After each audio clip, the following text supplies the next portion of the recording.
Welcome back to this interstellar edition of Rabbit Troop Sucks, where we cover Wing Commander from 1999. And we are a podcast about mysterious things and rabbit troopy things and sucky things. And we are a podcast about overlooked films and obscure films and sometimes just forgotten about films. I'm Paul. Next to me is Mike. Hello. And Mike is super excited to review this film. And I texted Lamar earlier, hoping that Lamar might join us, but unfortunately he could not.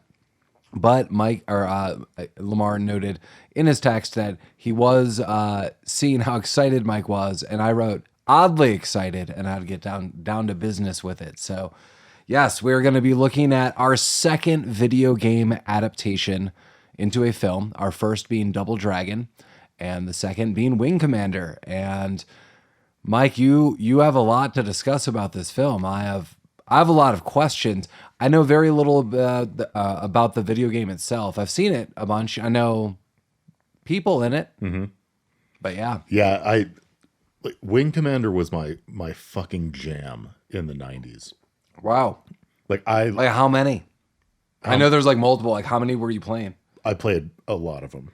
At least through 4. Oh, wow. Number 3 is the one that I want to talk to you about at some point. Like on air, off? No, on air for sure. But yeah, like I had my fucking Thrustmaster joystick, and I was fucking those Kilrathi up. Wow. I did see this movie when it came out, and not since then. But the theater? I don't think I saw it in the theater. A piece of trivia I read, and I think I knew this when the movie came out. This was one of maybe 2 or 3 films that had the new Star Wars, The Phantom Menace preview beforehand. And this is one of the films that people would go and just buy the ticket to see the preview and then walk out of the film. That's not surprising. That's crazy. That's go see a real film and then just like hang out and just see the preview. And if someone's like, "What are you doing?" Be like, "I'm going to use the bathroom," and then you run off. Like, what are you talking about? Yeah. Or see the movie. Like that's just like if I bought a ticket to see Wing Commander specifically to see the Star Wars preview, I would then follow up with watching Wing Commander. Yeah, this movie sucks, but I mean, it's not that. No, it is that bad. But I was really excited when you brought it up because I had kind of forgotten about it, and I was really happy to watch it again. Well, the reviews on IMDb are insane. It's kind of like an average rated film. I think I have it loaded up. I'll read the preview or the synopsis as well. Blair, a fighter pilot, joins an interstellar war to fight the evil Kilrathi who are trying to destroy the universe. Pretty simple, straightforward. Direct video game stuff. What was I looking up? Something. That doesn't help at all. So let's talk about who's in this movie. Oh, yeah. What the main character is Freddy Prinze Jr. Mm-hmm. FPJ. I was talking about the ratings. The ratings, yeah. No, tell us about the ratings. Oh, I was just gonna say, it's a 4.3, okay. And we've seen terrible films. Last time we reviewed Double Dragon, even though Mike and Nemo hated it, I was arguing that it was like at a 3.2, and I was like, no way. Like even if you thought that movie was bad, it's not that bad. So a 4.3 is overall not bad. But some of the reviews are people were like 9 out of 10, 10 out of 10. No. Like, don't believe the haters. There is no way in Helltown this movie is even circling the rim of 7, 8, 9 out of 10. No. And I'm not saying we're not going to have fun with this film. I'm just like, anyone being like, nah, haters going to hate, and this movie is like a 9 or out of 10, you're out of your mind. You're out of your mind. You are out of your mind. Yeah, like for so many reasons, you are out of your mind. But yeah, but honestly, the cast is pretty solid. I mean, yes. FPJ, he's not the best actor, and he's not at his best in this. But you got Matthew Lillard at his most Matthew Lillardy. The most Matthew Lillard is Scream. Okay, I think he takes it so awfully over the top. Yeah, Scream or Hackers maybe. I'm okay with serial killer You're, Hackers. okay. Yeah, I mean, I am I as feel well. As that role, I'm okay with it. But then when you see that role in other films, you're like, no, please stop. That's fair. But I like Matthew Lillard overall. I've seen him more as an adult. He was in a show recently, and I really liked him. I also Freddy P. I actually really like him more as an adult. I've seen him interviewed. I think these were just like two guys who got famous really quick. Freddie, I think, is a little more creative because I think he did, not that Matthew Lillard is not, just like in his endeavors, Freddy Prinze Jr. was writing and directing as well. But I actually heard him voice star in Star Wars Rebels. And I not only did I think he was good, I thought he was fantastic. Just like a very notable voice actor. I was like, oh my God, like, I was even telling my wife, and like she probably didn't really care or whatever, but I was like, I just watched this episode, and this voice acting was so good, and I was like, I knew who it was, and it was kind of crazy. But I've seen him in some other things too, so I think these guys have chilled out, and they just want to be actors now. So looking back, I'm like, these are like the frat versions of these guys. Right. So I'm like very forgiving. These guys seem kind of nice overall. So it seems like they don't really take themselves super seriously. Like, I mean, just this was what, a couple of years ahead of Scooby-Doo. Which they're also both in. Crazy enough, I recently watched Scooby-Doo within the last year. Yeah, same. I really like that movie. I did as well. Yeah. I saw them both. This is the first time I saw the sequel. The sequel's less good, but I still like it. Agreed. Yeah. But I remember Freddie Prinze Jr. being interviewed once, and he's like, I'm a huge Scooby-Doo fan. I own all of this. Like, and he wasn't joking. Yeah. And they're like, oh, really? And he's like, yeah, like, I am so excited about this film. And the cast of Scooby-Doo going back is awesome. Like every single member of Scooby-Doo and the villains are all notable. And you're going to see kind of in weird ways a little bit of a reunion, and that'll probably be the photo we post for this. Yeah. Oh yeah, for sure. Maybe 3 out of 4. So we got those two. I don't know the actor's name. It's a complicated foreign name, and I won't attempt it. But he played Paladin. Mike, someone's trying to steal your nickname. Yeah, we got another Paladin on deck. But he's a French actor, and he was one of the bad guys in GoldenEye, which I think is where I remember from the most. He seems like he would be a bad guy. Right. Yeah, I mean, he's been in a bunch of other stuff as well. And this is a weird one, but this is a show that I watched a lot as a kid because PBS was the only channel we got. David Suchet was the captain of the ship. And he played Poirot in the PBS Agatha Christie Poirot series. My father probably put all of those on VHS. Yeah, for sure. So like kind of an interesting cast and a voice cameo. Oh, yeah. So I don't know much about the game. And one of the main things I knew is Mark Hamill, I believe, was the main character of the first Wing Commander, the voice actor. This is what I would like to segue into. Okay. So my understanding, so let me open with what I think I know, and you could correct any of this. Mm-hmm. But I think Mark Hamill was the star, the voice actor of Wing Commander 1. And I think that was like the big selling point. Like when this came out, it was like, oh my God, this is cinematic, and you have Mark Hamill on deck. And I think a lot of people, from what I read, complained that Mark Hamill was not the lead in this, but Mark Hamill did cameo as the voice of the computer. I can't remember. The computer does have a name. Merlin? Yeah, it's Merlin. Okay, so now let's talk about Wing Commander 3 for a second. Wing Commander 3 was one of those games, and I believe the first in the Wing Commander series where the cutscenes were just live action film. Like, what's that one? Like, the trap game, the Night Trap. Yeah. Okay. So like you play the game, you're like flying around and the graphics suck because it's 1994. But then when you have the cutscene, it's just actors. Yeah. So this is me owning a Sega CD, and I was like bewitched that things were shown to me. Then I realized I wasn't even playing games. Right. So not only was Mark Hamill a voice actor, Mark Hamill was a physical actor in Wing Commander 3. Like. Mark Hamill, the actor, was okay. There. Let's backtrack really quick. Was he a part of Wing Commander 1 and 2? I don't think so. Okay, so what I just said, like my knowledge of like he's in it, it was a big deal.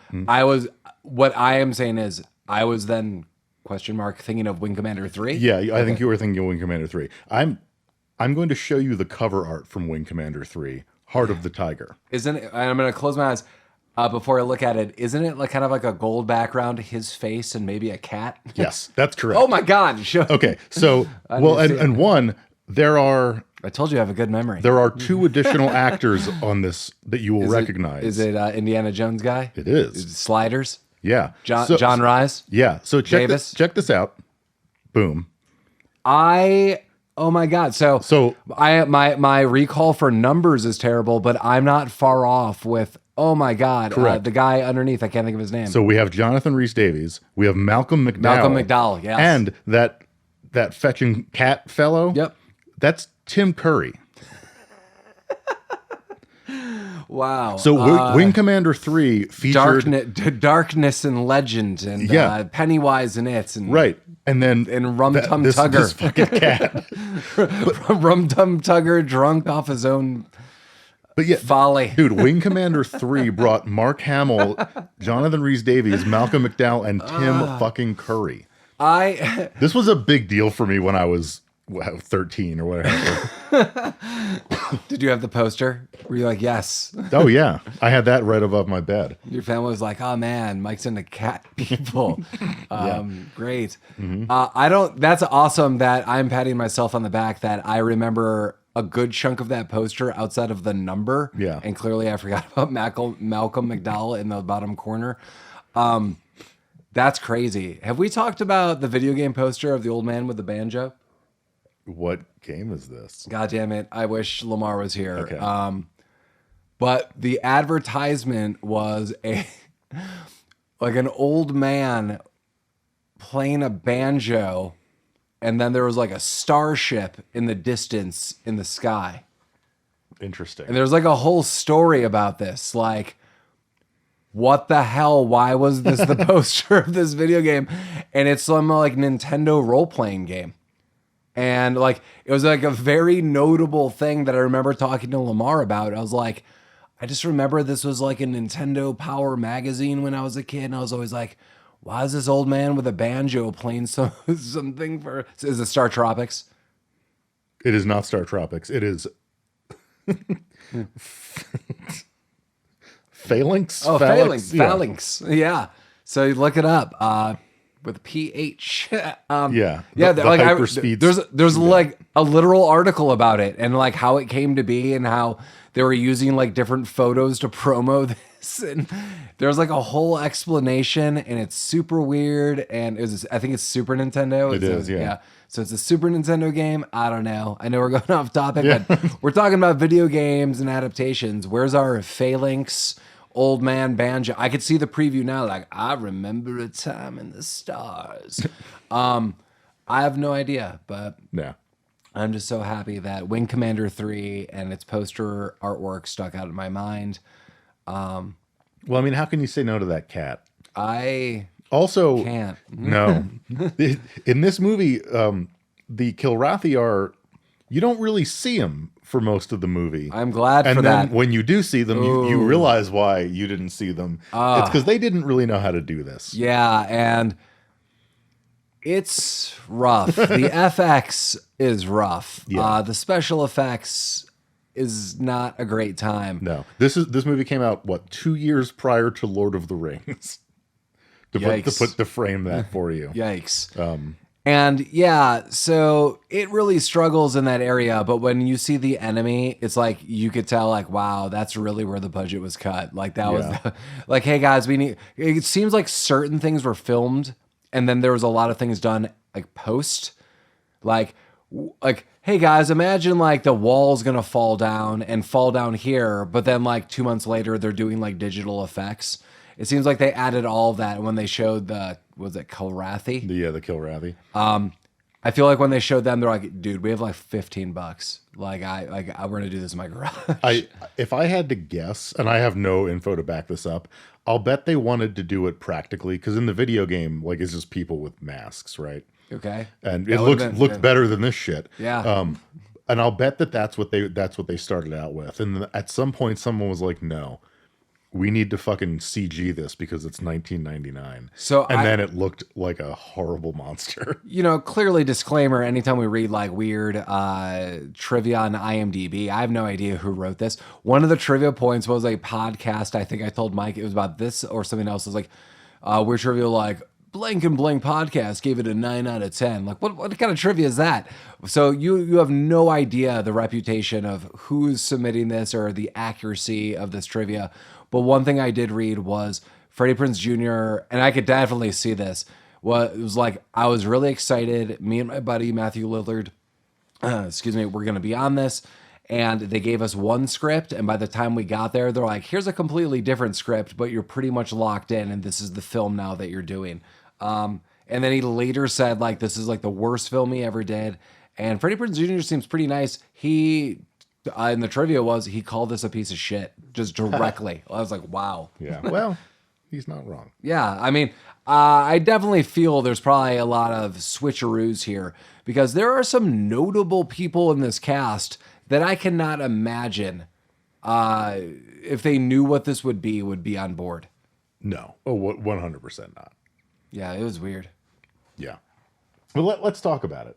And the Pilgrims, Mike, I read that's just for the movie. Yeah, the Pilgrims weren't a thing in the game.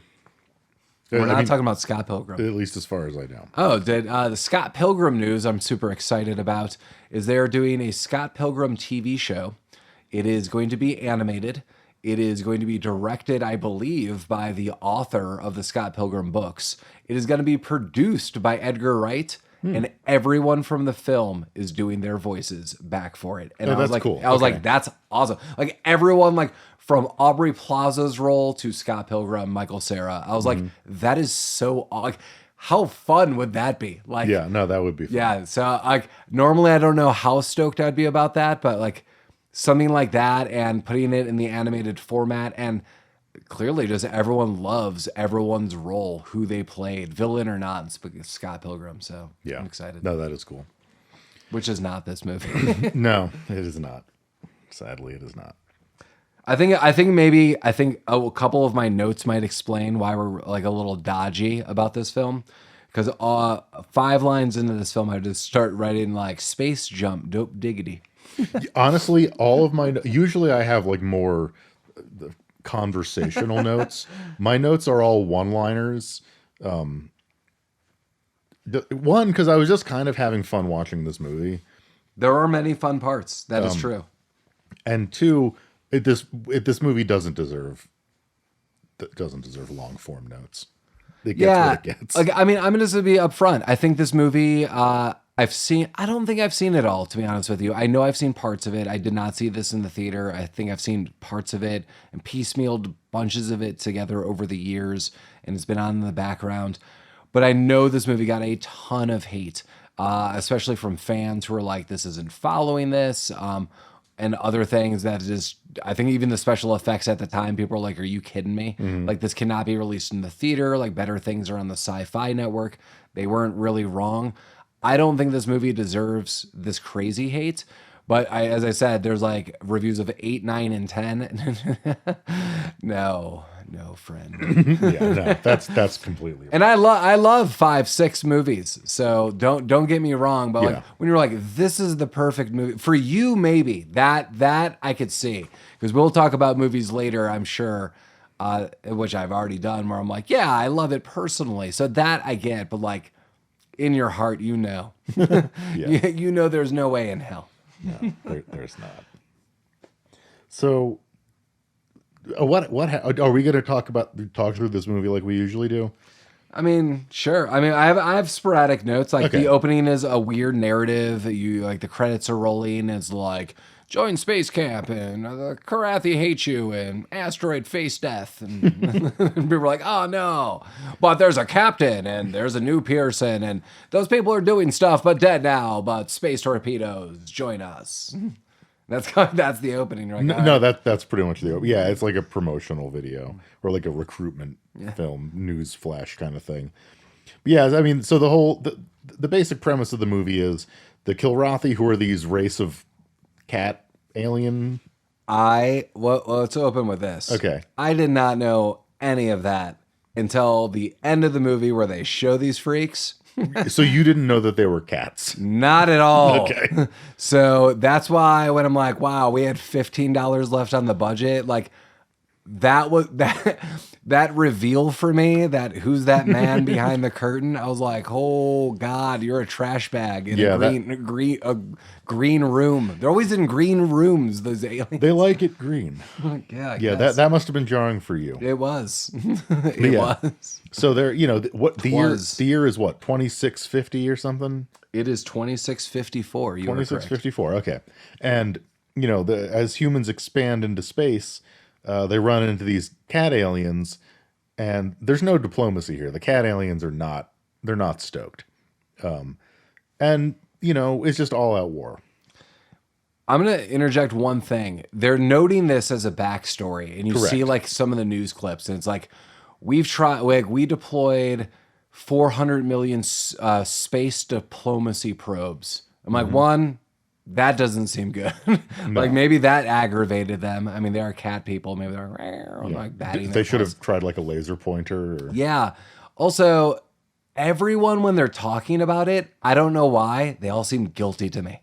Like I thought there was gonna be a twist in the film because they're like, we tried to talk to them, but they wouldn't listen. I'm like, is someone in on the take? Like someone getting money? There's other moments too when people are just seem guilty, and then they really project that on Freddy P for being what is known as a pilgrim. But I'm like, you're all guilty. There was a moment I thought the Admiral was guilty. I was like, he is in cahoots with someone. Oh, the entire movie is spent trying to convince you to think that every character is like a double agent in some capacity. And none are. And none, 100% nobody is. Surprise. The only villain are the cat aliens. So yes, Freddy Prinze Jr.'s character is half Pilgrim, and the backstory that they give is that there were Pilgrim Wars. The Pilgrims were the first Earth, space explorers, and they spent 5 centuries out there, and they ended up developing an innate sense of navigational supremacy that became hereditary, and then they wanted to fight. There's a whole it's so fucking stupid. But right, Freddy Prinze's mom. She was a pilgrim, and because of this, everyone fucking hates him. Yeah, so no one knows this. Like, you can't tell. Like, Right. Well, he's wearing a fucking ludicrous medallion. That is correct. He is wearing a champagne bottle sized medallion around his neck. And even Matthew Lillard's like, bro, you gotta take this off. He's like, no. It brings me luck. He's like, I cannot. It literally has brought you the opposite of luck. Right. And so no one trusts him, but everyone seems guilty. Right. It's all just super weird. Right. But they had to do that because, he's the MacGuffin, basically, where he has this inherited sense of navigational skill that is necessary later in the movie.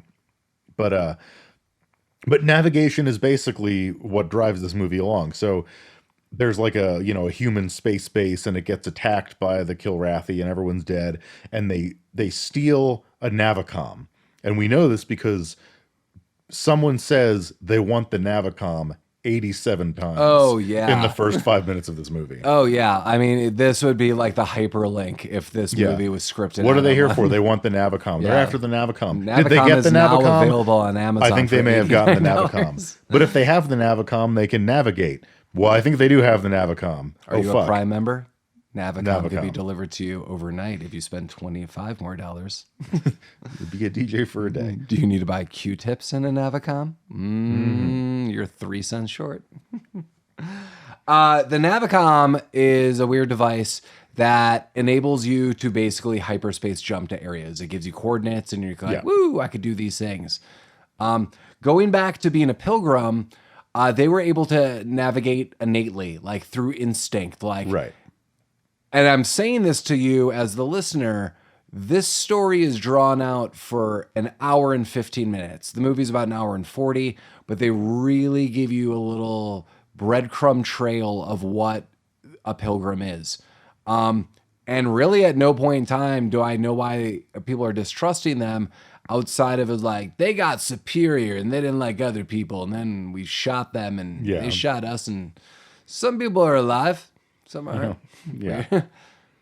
Like maybe he feels bad. Like, hey, like you killed all of my ancestors. Right. Well, I mean, and his parents were on either side of the conflict, so maybe he's torn too. Yeah. Everyone's being a dick about this, but yeah. So Wait, let's backtrack. Okay. I'm sorry. So leading to all of this, Mike, you played the game. Like, are there similarities? No. Is it? Oh, I mean, the game is 100% space combat. Okay. Like you fly around and you shoot at stuff. I was looking a little more for the story because I was going to say a lot of my notes for the first 45 minutes of the film are, in this game, do you ever fight and do you ever get into a spacecraft?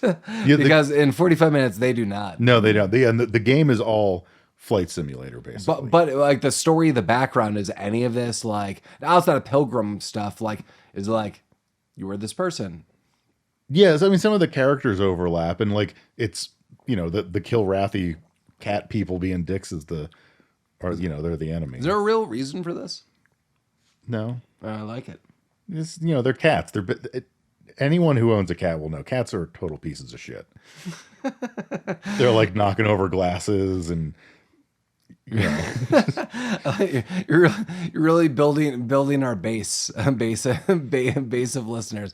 UK disparaging remarks. Cat owners.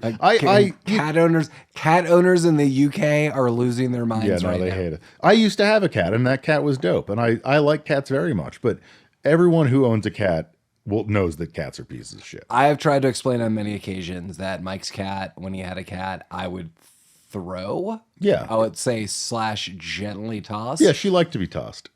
And people wouldn't believe it. I would clearly do this carefully with a lot of love. I love animals. And so I would gently toss this little cat on top of his couch, and I would run like a foot back to you had I think like some kind of sitting chair. Yeah. And that's as far as I would go, just like 1 or 2 feet, but always gently to this couch. This cat loved it. It would follow me and do like if it would do it forever. Yeah, it would be like more. Yeah, like there was like a 40-minute span of me doing this, and that cat was never gonna give up. And it was meowing, and there was lots of pets and treats. Yeah, it was super fun. Yeah, cats are great. Right, and then your house and pet it and leave. Right, but then when you left, and I was sitting there watching TV, it would walk up to me and, never breaking eye contact, just knock over my glass of water and then leave, because cats are huge dicks. Yeah, I like just tossing your cat on a couch and leaving. Even Bing Bong. Yeah. Goodbye. Take it easy, cat. Yeah, so that's the premise of the game. The cat knocks over the glass of water, and the United States Space Federation decides to bomb them or something. God help us all. I think that was noted, or it was in my mind. It was my own narration. Yeah. Well, yeah. So they get this fucking Navicom, and the head admiral's like, "Fuck, we gotta do something." Yeah, these aliens. Is that what we said? These aliens have this Navicom that only humans were using. Yeah, and so in the sci-fi universe of Wing Commander, they're spacefaring. They have all these ships. They can do hyperspace jumps. Their walkie-talkies only work within like a 5-foot radius, because no one can ever talk to each other. Throughout this whole movie, the major stumbling blocks are like, we'll never be able to warn them. They're too far away. Which is, I mean, probably accurate as far as like realistic physics, but also I don't know why that's the hill we're dying on in this movie. But no one can fucking talk to each other.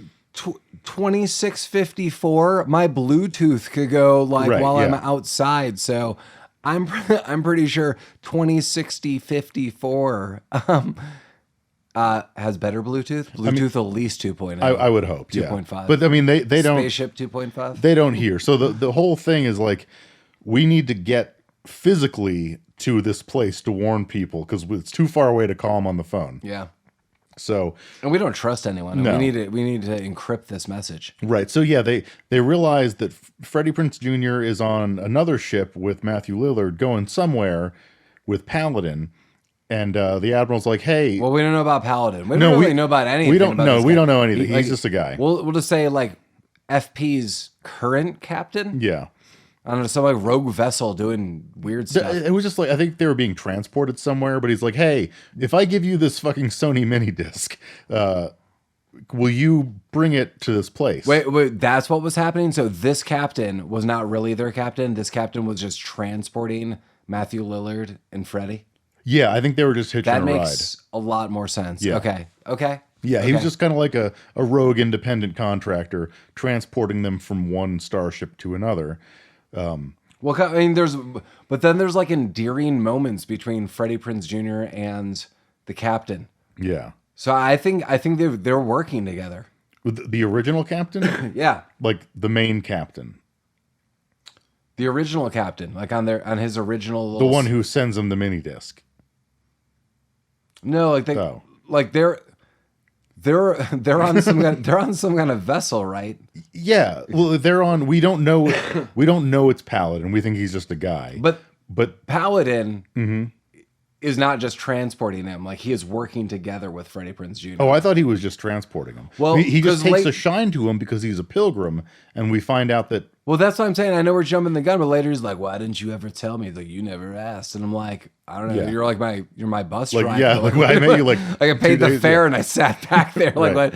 what the hell? Like, let me tell you my life story. Well, so, listeners, this will tell you something about the quality of this movie. We watched this just now, and neither of us have any idea what was happening. That's fair. But so, regardless of what their relationship was, they were going somewhere, and Freddie Prinze Jr. has to bring a mini disc to the Tiger Claw. Yeah, which is it is straight up an It's a Sony effing mini mini-disc, disc. yeah.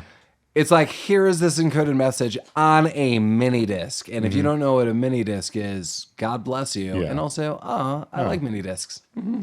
But so he takes this mini disc to the Tiger Claw ship, and he's like, "Hey, Captain, I got this mini disc from this other guy." And the second in command is like, "You're a piece of shit because you're a pilgrim." He's like, Yeah, that guy flies off the rails quick. "Yeah, no, he doesn't waste any time." And Freddie Prinze Jr. is like, "Okay, dude, but like, I'm just delivering this." And the captain's like, "Oh, are you the son of so and so?" And he's like, "Yeah." He's like, "Well, that guy was dope, so you're probably fine." And they listen to the disc, and it's the warning, and he's like, "Well, we got to listen to this warning. We got to go drive to this place for some reason." It's a banger of a track. It is a banger of a track. Yeah, they rock out to it for a little bit. So that kind of sets this whole thing in motion. Like, they now have to get to somewhere in a time frame, or else Earth is going to be killed, destroyed. Whatever you do to a planet. It's an age-old classic story. Yeah. Like, at this point in time, who cares about Earth? How far are you from Earth at this point in time? Well, it was 25 days was the I mean, drive time, I guess. No, not literally. Just I'm like as humanity, how yeah. far away have we moved beyond? Like, we're in these crazy spaceships. We're like jumping into hyperspace, but they're like, we got to go defend Earth. They're like, don't you have like 7 Earth-like planets at this point in time? Right. Like, you are going through hyperspace. I don't know. Yeah, who knows? I mean, it's a bummer. They probably want to protect it, but like, Yeah. Oh, but on the why journey? is everyone always going after Earth at this point? Well, because it's dope. On the journey to get the mini disc to this ship, Freddie Prinze Jr. has to navigate through a jump by hand at the behest of Paladin, because they want you to know that he has this skill. And it's really more the journey of a young man. Yeah. And his explorations of his self. Mm-hmm. And his jump and his ability to do so. Yeah, that's correct. But so yeah, they Google all of that. they get to the ship and they deliver the message, and immediately they start like clowning on the babes. This movie must have been sponsored by fucking Johnny Walker, because every other scene they're just drinking scotch out of a bottle. Yeah, I mean, it is very Matthew Lillard. Yeah. He immediately jumps off the ship. He's like, check out the blonde. Like, Right. Who are the 2 best pilots? It's me and this dude. Fuck you guys. yeah, I'm like, this is a military operation. Like, Yeah. and not only is it a military operation, it's a military operation that is putting the fate of humanity in the balance. But Yeah. hey, it's cool. Yeah. No, everyone's just having a great time. Right. It's Miller time, bro. It is Miller time.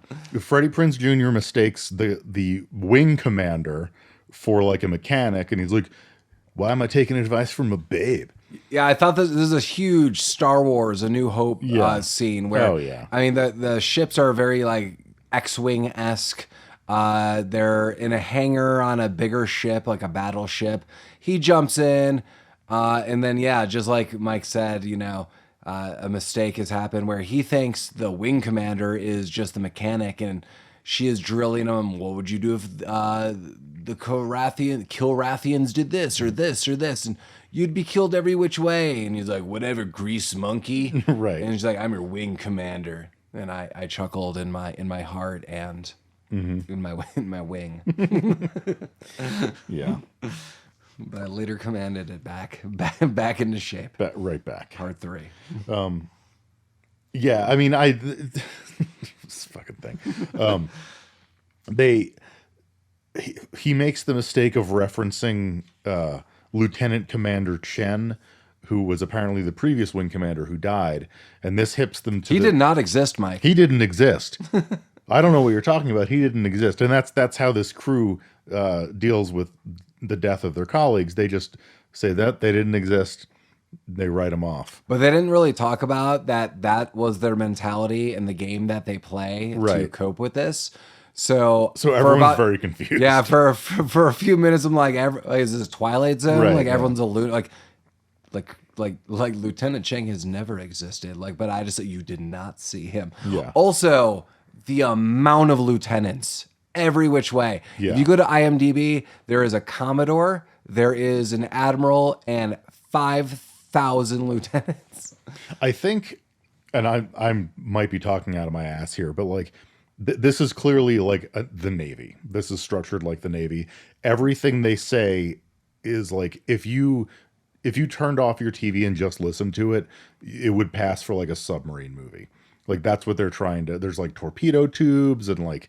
Oh my God, we'll get to those torpedoes. Yeah, but so in like Navy rankings, do you have to be a lieutenant to be a pilot? Is that why everyone's a fucking lieutenant? Well, then, so are you like stage 1, stage 2? Like, how do you get ranked? Because I don't. Angel's a lieutenant, and so is Freddy, and she is the commander. She's the wing. Like, I don't know what the hell's going on. I don't. I genuinely don't know how it works, but like I would bet that they're trying to mimic naval rankings. Sure. And if you are a listener of this fantastic podcast, you don't even need to write us in the answer if you know it. I'm never going to read that. No, we don't. And if I did, I'm never going to retain that information. We talk a big game about sending us emails. We don't read that shit. If you send us movie recommendations, we'll totally get going on that. But the minute someone's like, well, I'll tell you what, Rabbit Troop sucks. The lieutenants are, then we're just going to zone it out. Yes. Yes. But so there's a lot of the crew trying to get along. There's a lot of like space hot dogging. I didn't know you had a crew. Oh yeah. A whole crew? There's 2 live crew. Oh, I did want to know at one point in time when we did see the Admiral earlier, I know it's going back inconsequential, that to really it was one of my notes, to really give you an idea of how bad some of the special effects are. They tried to show like a futuristic council on the spaceship, and I'm like really not exaggerating too much. It was like a stone's throw from Windows 95. It was no, that's accurate. You're like, oh well, like just maybe you just should not have even shown that. Like it would have been a better move. Yeah, well, I mean, there's a lot of things they could have done differently here. But so. Oh, Taggart. Paladin's name is Taggart before he becomes Paladin. Oh yeah. Taggart was the pilot that brought Freddy Prinze Jr. to the ship, and he's trying to like kind of drop hints that he should take command, and like he's trying to guide these people through something. And no one wants to listen to him until he produces a ring, and the captain's like, that ring has been passed down from generations of my friend. If you have it, you're the bomb.com. Yeah, so this is the weirdest shit I've ever seen. So imagine aliens are attacking Earth and you are in charge of maybe some kind of counterattack or getting a weapon that could defend us, but you have to do some shady shit. Like not like selling people out, but like you're taking a real hard turn in a different direction to do this because someone's convincing you like this is the only way. And like, so imagine you're the president and your general is trying to relay a message, and this is what's happening. And they're like, I don't believe it. Like, you could be, this is kind of an interesting point at first, because they're like, I don't know if I should believe you. Like, you're setting us up. Like, if we follow you and this is like your trick, you're screwing all of us. Right. Well, but definitely that, but also the person giving you this advice is your Grubhub driver who for some reason hasn't left yet. That is correct. Yeah. That is very, very, very, very correct. But he has a ring. But that's the thing. Yeah. Imagine in real life, then the guy's like, but I've got this ring. Because the guy on this other ship is like, oh, snap. That's been in his family, as Mike noted, for like 65 generations. He would never have parted with it. I'm like, I don't know. He could just like take Right, it like this off. guy could have fucking killed him. Like, you don't once know. he produces this ring, it is, you have leveled up in this video game. Everyone's sucking his dick after he gets this You ring you out. have level 2 missiles. You now have like extra shields. People are like, hey, buddy, like you've built up the social network, so you have like popularity points. So now the store sells you missiles for at a 5% discount. It's nice. You're living the life. Yeah, no, they are. You get food and rations at a 10% discount. Yeah. Still tastes like rations though. Yeah, it does. But yeah, so they do end up listening to this guy. I don't know what his plan was, but whatever, it was not important. But they decide to go with it. We have a pivotal moment where the 45 lieutenants are out flying around for some reason. I wrote Sloppy Joe driving. They were doing some sloppy Joe driving. Matthew Lillard and this chick that he's been banging, Rosie, they're doing some hot rod shit, and Rosie gets killed. Womp womp. And it's totally Matthew Lillard's fault. Mike, that is like 40 minutes later in the film. Is it? Well, I don't know where we are. Oh my god! Is it? Yeah. Yes. My notes are very disjointed. My god. What happens in between where we are and then? Okay, so we're about 40 minutes into the. Because my notes are hot dogging around, Pilgrim shit, jump thing, real shit, Rosie. And that's the movie. That's the movie, yeah. That's the movie we watched. So, yes, we're about maybe like 40 or so into the film. And a lot of this right now is they've been transported to this major ship. And they're like, basically, you are now becoming crew members of the ship. Oh, like yeah, I just glossed all Yeah, that. they just straight up are like, you are now crew. you're They're here like, now. Like, you have been absorbed into the crew. Right. And Matthew Lillard's doing weird stuff. Yes, he meets this woman named Rosie. She is kind of aggro to him at first, but then immediately they have a sexual romance. That's happening. There's a lot of training sequences, but then they're going to like an asteroid belt. Like they're going to check out the wreckage and the various other that's what things. they're doing. Yeah, so they're going to do that. Is there anywhere else in your notes? I read you the entirety of them. You know what I'm working with here.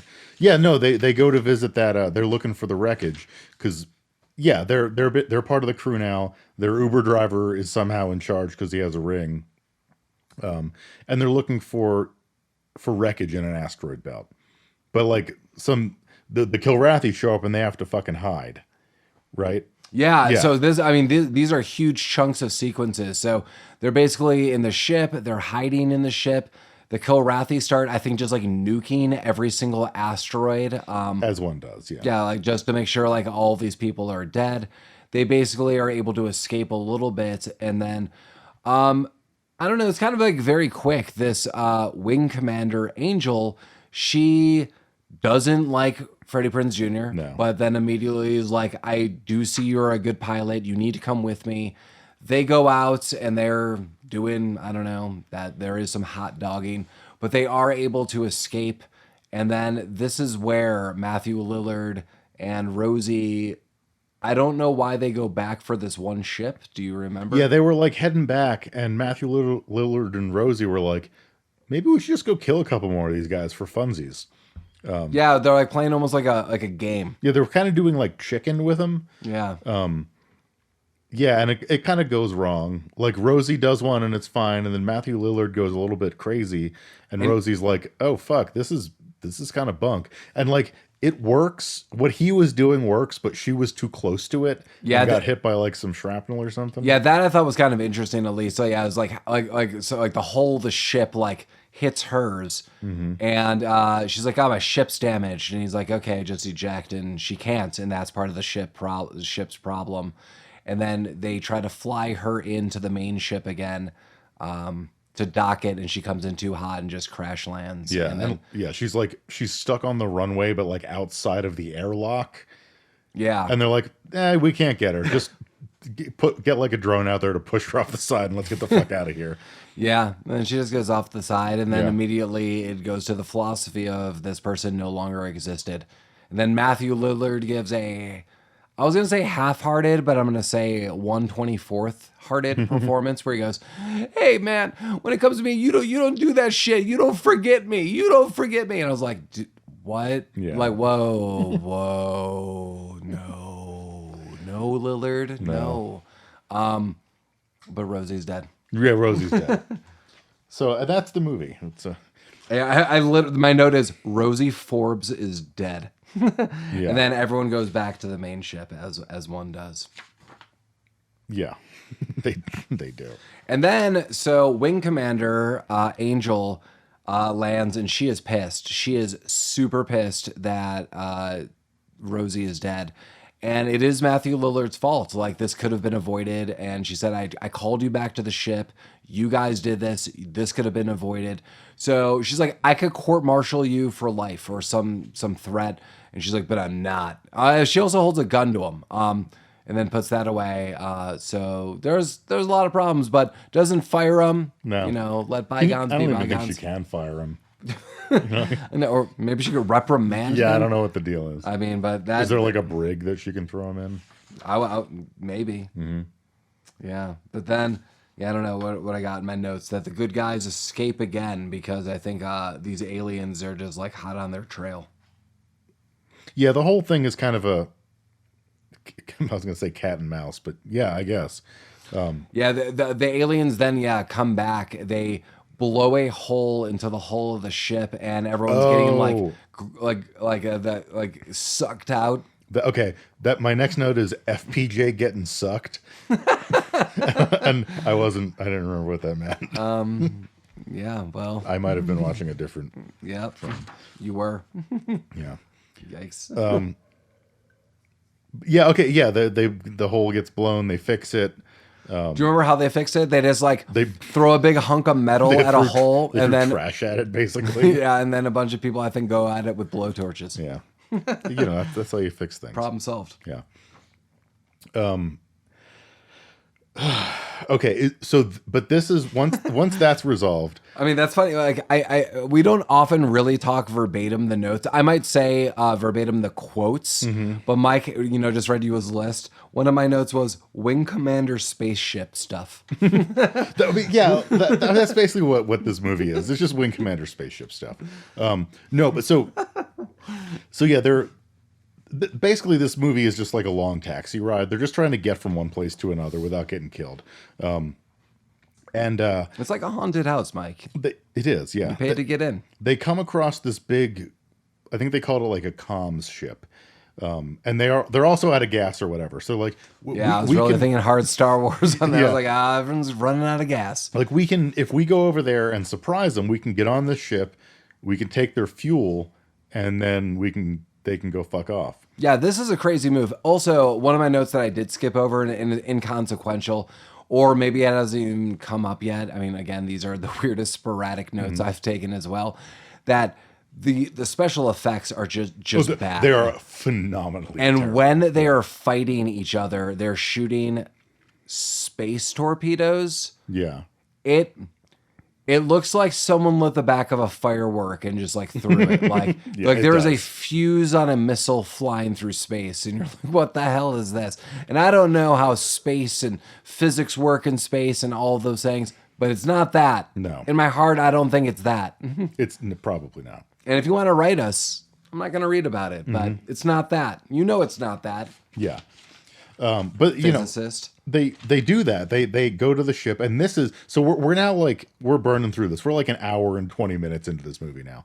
This is the first time you see a Kilrathi when they board this ship to steal the fuel, and they are horrifying. So they're always in a green room. There's always Yeah. green lights, and I don't know what's going on. And it is like it's like the animatronics at Showbiz have come to life in a wrong way, and now they're aliens. Yeah. It's that weird Nick Cage movie where he's working at like Wally's World. Yeah. Well, I mean, like It's crazy. on the cover art that I showed you earlier in the episode. The Kilrathi, they were like basically like walking tigers and lions. That looked like a distinguished lion tiger. Yeah, he had a nice hairdo. These look like just baby-faced cats that are gigantic. I feel it's right to say that these cat creatures totally do space meth. I'm gonna write space meth as a hashtag. Okay, yeah. Because they look like they would be freaking out. They are kind of freaking out. Yeah. They just look shifty and shady, and No, that's terrifying. I don't know what's going on. Space But meth. we only see a couple of them, and it's only for a few seconds, and it's again completely inconsequential because they're like, meow, and then Freddy Prinze Jr. shoots them. That's the space meth cat's way. Yeah, and they get the fuel cells, but also when they're exploring the ship, they find the fucking Navicom that they wouldn't stop talking about, and they're like, "Oh, here's the Navicom. This is how they know where we're going." Yeah, I wrote Mike notes that they do not take it. They're just like, "Oh, cool," and then they leave. Right, and They leave and this it would, fucking thing. I guess it would make sense if they're like the next course of action is blowing up No. that ship or anything. And yeah, it is not. It is. Although we've killed the Kilrathians of the ship, Mm-hmm. and could take this device, that's cool. No. Like if anyone gets on the ship, so like now anyone has access to this. Right. But what they did get was they got the data. So they now know the jump point near Earth that the Kilrathi are going to use. Do you think on top of the data they also got chicken, and do you think they got liver?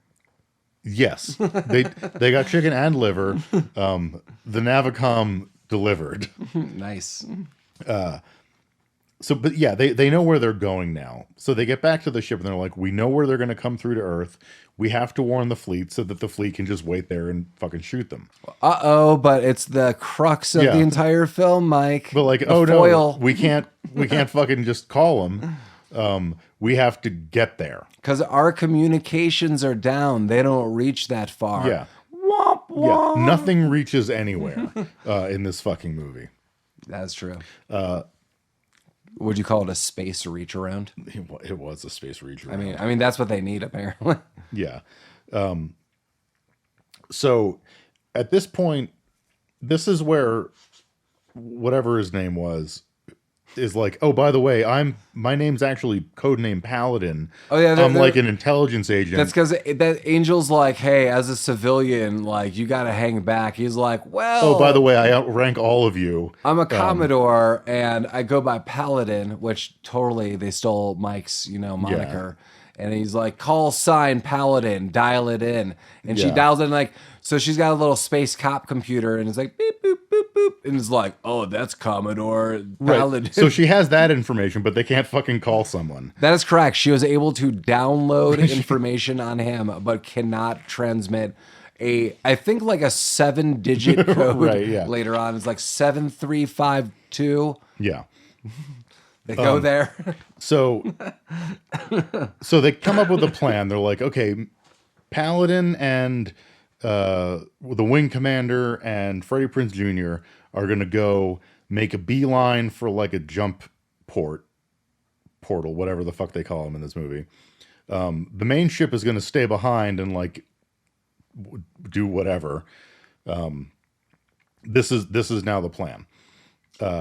And they're on their way. It's going well, but then some Kilrathis show up, and the wing commander, Angel, she's like, I'll go fuck with these guys. You keep going. So she kind of saves the day and gets fucked up a little bit, and she has to eject. And Freddy Prinze Jr. is like, oh fuck, now I don't have the data. But Paladin's like, oh no, use your special Pilgrim powers to jump through with your mind. Yeah. And he's like, oh, no, okay, that's cool. Let's not rush that too much Okay, as Mike yeah. is going through. Let's talk about it. We need to unpack this for a moment. Yeah. Because the movie does not. And that's like the huge problem. It's like, so your mother was a pilgrim and they kind of were able to navigate space because they felt connected. But we're never really going to show you that outside of you took this one jump. Right. Also, when he did take that jump, it was near this area that it was an old space jump that if you didn't navigate well enough near it, it would suck you in and like suck you to a different place that you didn't want to jump to. That's what he navigated. Yeah. And he did that quickly with Paladin's assistance because Paladin believed in him. Well, Paladin was also a pilgrim, as we just found out. So Paladin was kind of bonding and connecting with him because he knew the kid could do it. Yeah. But the goddamn audience didn't. No. And this is all coming way too late. This isn't some like, he was a zero, now he's a hero exploration story. It's like, what the hell is going on? Like, hey, kid, you have this power, go do it. And he's like, how do I do it? And he's like, I don't know. And I'm going to kind of highlight the power that he has. So the Navicom system, Commodore notes, he's like, the Navicom system's built on the Pilgrim's brain. It's the brain of a pilgrim is so advanced that it's making quadrillions of calculations to make space jumps, but these people could do it in their own brain. This guy has not practiced this at all outside of a wild jump. Like, that's crazy talk, man. Even in Star Wars, Luke Skywalker wasn't just like whipping around in the Force in the first 5 seconds. No. Later in Star Wars films, that seems like a thing you could do, but like, at least in A New Hope, he's like, remember he was like waving that practice lightsaber in the Millennium Falcon? He gets zapped in the face a couple times with that practice. Right. droid. He had to like dick around with Yoda on Dagobah for like 5 months or whatever. Right. You know? Which in Star Wars time is like 8 years or Yeah. something. Like, I have no idea. But yeah, like Freddie P, like just go in there. All right, Yeah, got I it. got it. I'm good. Got it. I'm Freddie P. It's cool. Yeah. Yeah, so this is what he has to do. And yeah, Angel has to like run interference because a ship shows up. Wait, the one note I wanted to note, Okay. which will be the picture that we probably use, is we alluded that there would be a Scooby-Doo reunion beyond just Matthew Lillard. The picture in the background that we have is Matthew Lillard in one side, Freddy Prinze Jr. on the other side, and a poster of Sarah Michelle Gellar in the background, which I think was a little Easter egg, who is Freddy Prinze Jr.'s wife and one of the characters in Scooby-Doo, the live-action movie. Yeah. Boom. Boom. Yeah. Back. They were married at the point of this movie being made. They're still married. No, I know, but like I think what I read is they started dating like after or during this film. Like they met here, and then they're married. this didn't turn her off from the whole thing. She was only in a poster, so she maybe she never even watched this film, which fair. is That's proper. that's the Scooby-Doo mystery that you want to solve. Yeah. He could have gotten away with it too, but yeah, so Angel has to stay and fuck this thing up, but her ship gets fucked up and Freddy I can't leave you, Angel. Well, yeah, so she ejects and she's floating around in this fucking pod and Freddy Prinze Jr. flies back and like they're just talking through the window. And she's like, no, you got to go save humanity. He's like, I can just push you back to the ship. It's like, we can see it from where we are. Like, it's just right over there. She's like, nope, you got to go. If you do it, I'll court-martial you. Yeah, she's like, it's an order. And he's like, no, you only have an hour of oxygen. She's like, I don't fucking care. And he's like, no, like literally it'll take like a minute and a half. We can just bounce, we can just pop right over there. And then I can still go do this thing. Like there's nothing else keeping us from this. She's like, no, that's fine. So she just stays out there to fucking die. She doesn't. She's going to be okay. But, you know, Freddy Prinze Jr. has to go calculate this innavigable wormhole with his fucking pilgrim brain. This is the most anticlimactic, like... The conclusion of this movie is lame as fuck. This is the most anticlimactic, like, recognition of one's, like, cool power in any film I've ever seen. Oh, yeah, he does. He's like, hey, I did it. Yeah, he's like, I'm going to go to this box, and when I get to this box, if I had a Navcom, a computer would do it for me, but my brain is going to, like, Stephen Hawking's my way through this. And he's like, hey, I did it. And he jumps. And that's it. And people are like, good job. Yeah. Like, all right. Yeah. Like, that's it. Like, that we're almost done with the film, and that guy just did his power. And Yeah. the end, great. Yeah, and he pops through the other side, and he's like, oh, hey, if anyone's listening, it's me. This is where they're coming from. And the main admiral from earlier is like... He's sneaking around. They're, like, hiding behind some, like, asteroids. Yeah, right, they're sneaking around, but he's like, oh, hey, it's that kid that I sent on that mission earlier. Do what he says, I guess. And they do. And they, you know, as the the kitten people pop through the wormhole, they just get the shit blasted out of them. Right. And there's no tension here. Like there's no final showdown. It's just like is shooting fish in a barrel. And he's like, "Oh, so did anyone ever find Angel?" And they're like, "I don't fucking know." Oh wait, no, they did. She's over there. Well, the one big thing is, but it is like such a letdown, is they like this massive ship. They lead through a wormhole and then they gun it down, and that there is no problem. Like, so on top of that, it's like they've basically ended a war because they took it down. Well, yeah. So it was like dozens of these Kilrathi ships, like, and the big boy, the big boy, yeah, which, but like funneling through into Earth space. But I feel like much like a video game, it was like we just need to destroy that big one, and when we do that, the rest crumble. Like it doesn't really matter. Yeah, but so Paladin shows up in his ship, and he's like, "Oh, I found Angel. She's dying a little bit." Well, he's like, "It's amazing. She turned off her beacon because she didn't want the Kilrathians to know or be led. Yeah. But I was just, driving around and I found her." And he just like dumps her on like a bucket or something. Yeah. She's like unconscious, and he's carrying her like he's like, "I'm gonna get a sack medic. of wheat." Yeah, and he's just like, "All right, I'm gonna put you on the floor and then leave." I mean, I have a lot of questions like, how did he get her? Did he just like tow her little? Who knows? But also, like, she turned off her beacon. Like, they were a billion light years from Earth. The only way through was Freddy Prinze Jr.'s space magic. And like, what was she worried about the Kilrathi finding? Beacons. Nothing. Yeah, who the fuck knows? Her corpse. But yeah, so her wallet. Hey, I think they took her wallet. They totally took her wallet. Yeah, so she's just like dumped on the floor, and FPJ's like, "Oh no, you got to wake up. I'm not going to pretend that you're not a real person anymore." And she wakes up. She's like, "No, I'm cool." And he's like, "Hey, that's neat." And then they roll her off on a stretcher, and the movie's over. They put her on a stretcher, and that's where like the movie fades out. Like she's like, "That's great." Mm-hmm. Like her being wheeled off in a docking port of a spaceship. And that's it. And credits roll. Yeah. Like, we did it. Yeah. It is the weirdest ending. It's so stupid. I don't know. Why did they even make that ending? Yeah, it seemed expensive because they're in a massive warehouse of, like, spaceship equipment. Yeah. Yeah, I don't know. But yeah, that is the end of the movie. And if what we just narrated to you was incredibly disjointed and hard to follow, that's because the movie was, and also because I'm a little drunk. But you have to be. Mike was space jumping all throughout this film in a different way. Yeah, I don't know if you knew this, Paul. I'm a pilgrim. What kind of pilgrim? I don't know. A liquor pilgrim. The liquor pilgrim. You wake up one day, you wake up in a yard. Yeah. So what are your overall views of Wing Commander?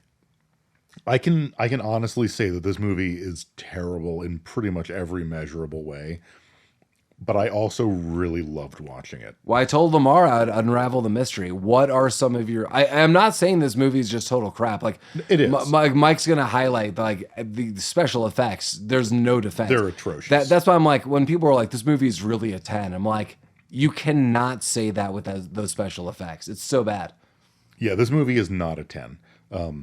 I honestly, that what was it, like 4.8 on IMDb? Yeah. I think that's probably reasonably fair if you're taking everything into consideration. Because like I did have fun with it. I know I've mentioned in the past that like I don't have a huge nostalgia bone. But again, like as I was gushing earlier, like I love this video game series. So there's a little bit of that there for me. Like I would never recommend that anyone watch this, but I fucking had a lot of fun. What is it about the video game series that you like? I mean, when they came out, so I was like, early teens. This is like early PC gaming. I like that like space flight simulator kind of deal. I saved up my lawn mowing money, and I bought the Thrustmaster joystick. And it was like, it was a game that I had, which was probably part of it. But it was just like, I have a computer, I got this joystick, I'm playing this game, it's super fun. Yeah, so I mean, under different circumstances would I have liked the game? I don't know. Like it's one that I had, so it became the thing that I like to play. When the last? I mean, I know we could look this up, but off the top of your head, do you even know when or have an idea when the last game came out? Oh, relatively recently, I think. Oh, really? Are they still making them? I don't know if they're still making them, but like probably more recently than you'd think. I'm gonna look this up right now. But yeah, just the whole like space flight sim games I always kind of enjoyed. Like the Star Wars like Rebel Assault I really liked. Those for whatever reason were just like right up my alley. Yeah, I was never really good at the space simulator games, but Rebel Assault is one that I always liked. Yeah, I'm trying to think.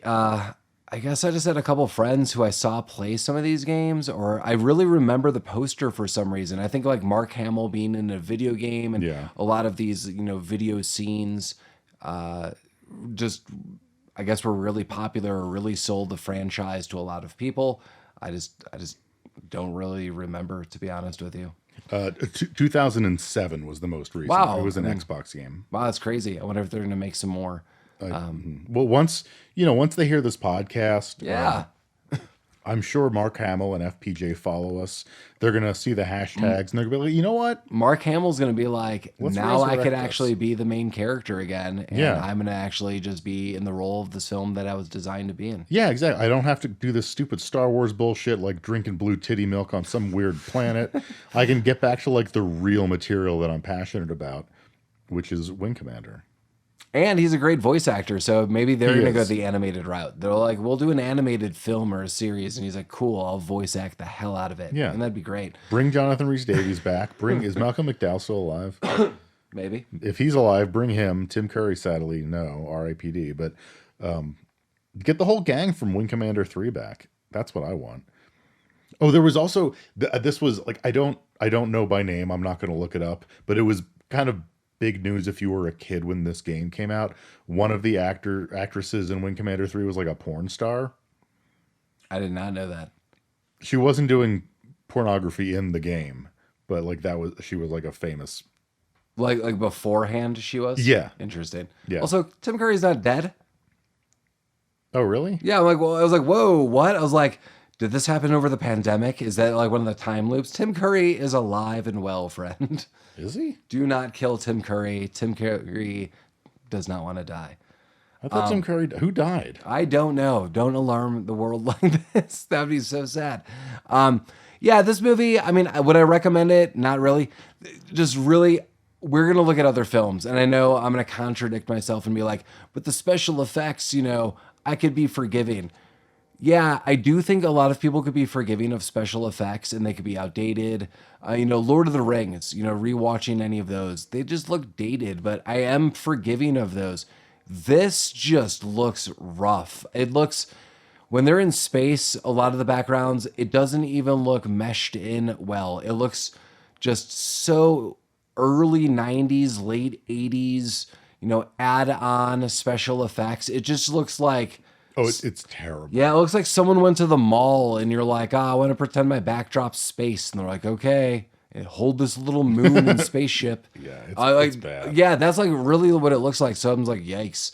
But overall, there's a lot of fun scenes. I mean, a lot of the action sequences, especially when you see like the first person cockpit scenes, like the dashboard is really cool and you get to see them like gun down other ships. So that's pretty fun, but the storyline lacks. You probably would like to just watch this if you like Freddy Prinze Jr. or Matthew Lillard or any of the bunch. But yeah, Yeah. we did it. We did do it. We wing command id. Yes. If you have movie recommendations, feel free to reach out. Write us. We want to hear from you. Come on, let us know a little bit about you. We talk about ourselves a lot and our views about films, but we would love to read about you, your long walks on beaches, the movies you like, the music you listen to. What kind of hair products are you into? Is there any kind of daytime television that you'd like us to know and direct us to? It'd be wonderful to hear. So let us know with your 5-star out of 5-star reviews on any of the rating systems. Reach out to us at Rabbit Troop Sucks podcast@gmail.com or rabbittroopsucks.com proper. You could fill out a form. Let us know if you want us to review a film. You could see pictures of us doing weird stuff.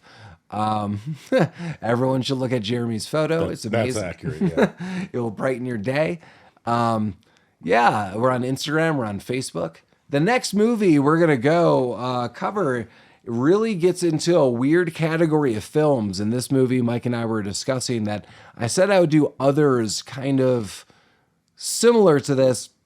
Mike shut that down pretty quickly, but I understand why. So maybe we'll do others, but this one seemed to be the exception. Probably also because we don't remember it as well as the others we mentioned, but we're going to do The Faculty. So you get to see a younger Elijah Wood speaking Lord of the Rings. Yeah, Paul listed like a bunch of those kind of like 90s teen horror drama movies. And admittedly, that's not really my genre. 1998, The Faculty. But when I was reading about The Faculty, and I'm pretty sure I've seen this, but I don't remember anything about it. Yeah, Elijah Wood's in it. Fucking Robbie Rodriguez directed it, which I did not know. Yeah, there's honestly like 14 notable people. Jon Stewart is in it. Yeah, so for those reasons, I was like, yeah, okay, let's do this. The other ones, maybe we'll circle back to it, but like that was just a time and a category that I don't need to go back to. Yeah, and I'm thinking this one with how many people we know in the film, like listeners, like there's going to be at least one person outside Elijah Wood that you would know. I think this is going to be fun. Like I'm actively looking forward to watching this. I have vague memories of some of this. I have definitely not seen this movie. This came out in 98, maybe 2002 or 3 at the latest. But I mean, I'm thinking I saw it maybe closer to 2000. Okay. So take that. You better lead that ring to that volcano. Yeah. Boy. Yeah. I think that's how you do it, Mike. That's how you do it in Denver, Colorado. How do you do it again? Boy. Yeah. As always, Rabbit Troop sucks. Sucks. Boy.